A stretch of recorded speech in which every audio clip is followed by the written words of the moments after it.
Hi, my name is Jamie and I'm an early child educator.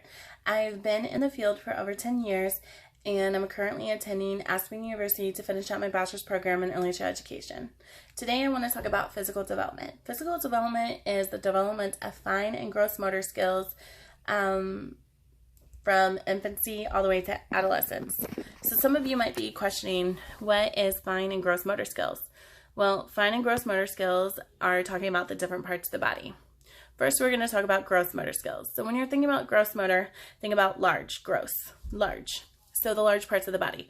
That means the legs, the arms, and the trunk. The trunk is the midsection, so your stomach area. So these can be noticed as young as infancy. So when a child is trying to turn from their stomach to their back, they're using those gross motor skills, those trunk skills from moving their body. You can also see the development in crawling, walking, running, hopping, skipping, throwing, catching. These are all gross motor developments. Bending, they're all gross motor developments. Some activities that I like to use in my classroom are hopscotch, tag, obstacle courses. Obstacle courses are great for gross motor. Not only are they great for gross motor, but they're great for team building and team working, which I really encourage in my classroom. And with even an obstacle course, they can use all means of gross motor. So you're looking at running. You can run to the flag, walking over the balance beam, climbing the climber, sliding down. There are various skills that children can learn through that activity with their gross motor skills. Now looking at fine motor skills. Fine motor skills, think of small. So the small muscles in your hands are mainly what we're talking about when we're talking about fine motor skills. I personally am fascinated with fine motor skills because they lead to writing and early reading skills. I took a seminar, Beyond Centers and Circle Time. I would definitely, if you're an early child educator, I would definitely look into taking that course or looking at that because it looks at development through different eyes. Back to fine motor development though.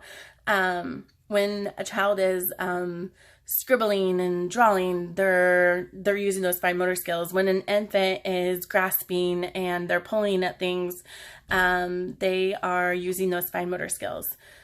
Now, when developing writing skills, this is what I'm fascinated with.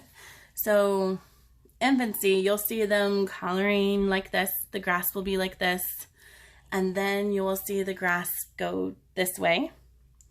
And then the grasp goes up here. Now, me, myself, I have no idea how children can write like this.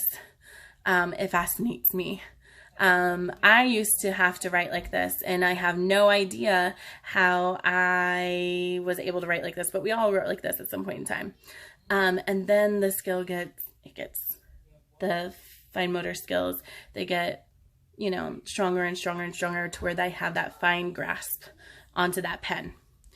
And that relates to even early writing skills. So those writing skills end up turning into reading skills, and how a child develops writing, again, fascinates me, from scribbling to drawing pictures of themselves to writing fictitious words, scribbling from left to right, to letter writing, to then being able to write their name. Then they do this whole backwards writing, forwards writing, and then that's when they cognitively learn how to read words. It just fascinates me how children learn how to write and those fine motor skills. With physical development, there are physical therapies out there. There's a physical interventionalist therapist. Those therapists are mostly dealing with gross motor. Whereas occupational therapists, they deal with mostly fine motor. So when you're looking at a physical therapist, they are looking for the gross motor skills. They will determine the goal at which they want to, accomplish, whether that is rolling over as an infant, being able to roll over or sit up. They will initiate those goals, and then they will ornate a cue. So they will give the child the verbiage of what they are doing. So roll over, sit up. Those are the different cues. Then after setting the cue, they will set the consequence or the gain. So consequence is not a bad thing. Consequences are like gains to things. So there's always a consequence to everything.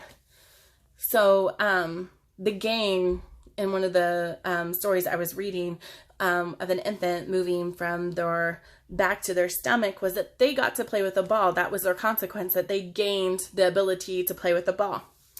And then after setting the goal, the cue, and the consequence, the therapist then uses